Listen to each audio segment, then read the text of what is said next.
right, the announcement that we all knew was coming down the pipeline in August. Sean Hyken of the Rose Garden Report. He let us all know, hey, by the way, Portland's going to get a WNBA team. By the way, it's not the same ownership group that Portland was going to have the WNBA with, and then fell apart at the last minute a year ago. It officially became official this morning. WNBA had a tweet saying they're coming back to Portland, and it will be owned by the Bethal family, which has ownership in the Portland Thorns. They are minority owners or limited partners with the Sacramento Kings, Indeed. Sacramento River Cats, which is a AAA baseball team, and the Stockton G League team, which brings you street cred, to be quite honest. I mean, anything out of Stockton comes with a little bit of street cred.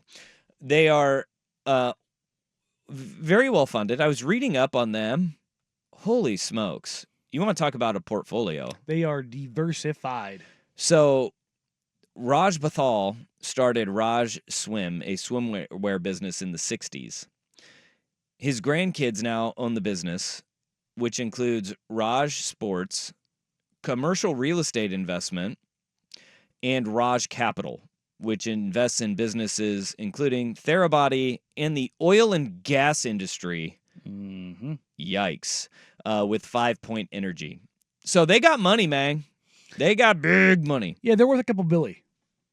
Yeah, that's good. It's a good spot to be. It's a good spot to be. I mean, they had the kind of money to spend, $65 million to buy the Thorns. And, well, I'm sure we'll find out today what the actual expansion fee was for the... for Portland? Yeah, for Portland. Yeah, in the WNBA. Because I guess the average WNBA franchise valued at $96 million now, which is crazy to think about when you consider, I think Paul Allen bought the Portland Trailblazers for less than that in the late 80s.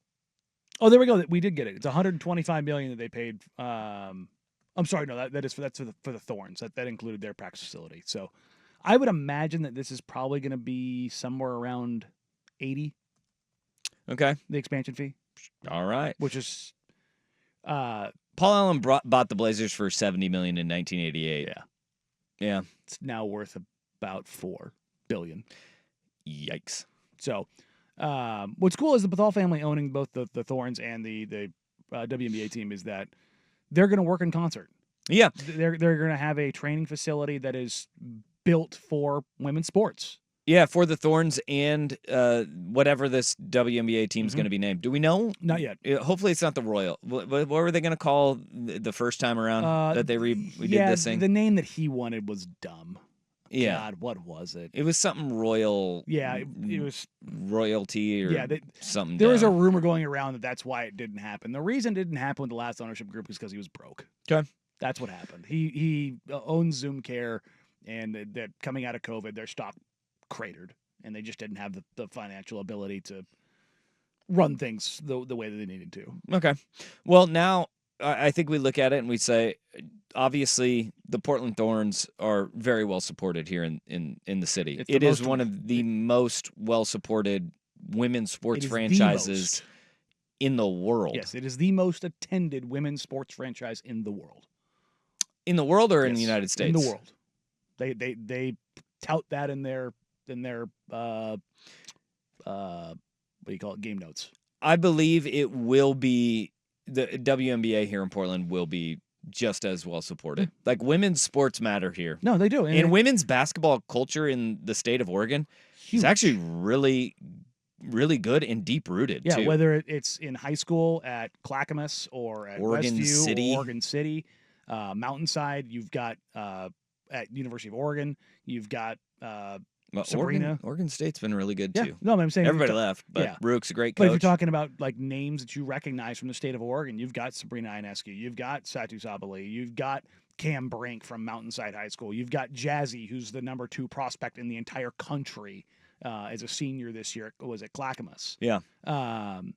You've got a ton of ties, and whether you go back to the old, Oregon City teams that were literally the best women's high school basketball teams in the country. Yeah. The Braxton twins at Westview. Like, women's basketball for such a kind of a weird outpost, Oregon has been way up there. Yeah, and girls transfer in from all over the country to come and play at Oregon high schools. It's a weird thing, but it's always kind of been deep-rooted here.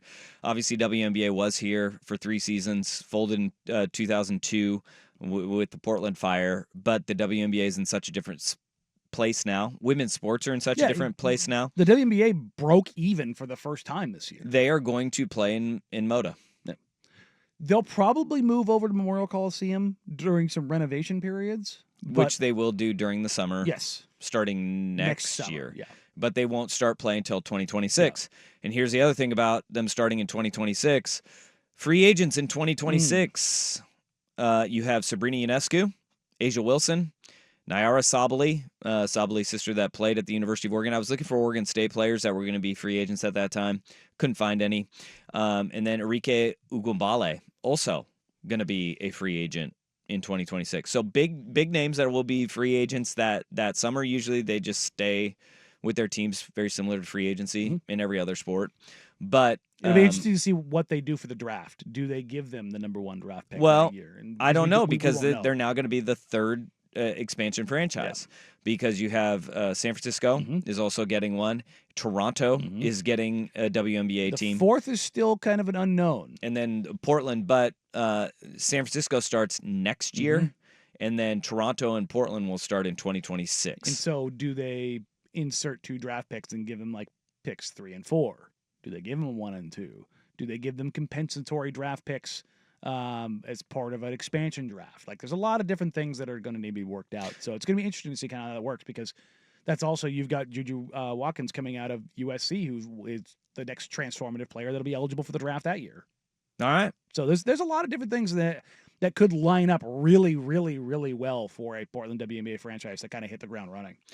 So we get MLS, NBA, NWSL, and WNBA. We're here. Not too bad.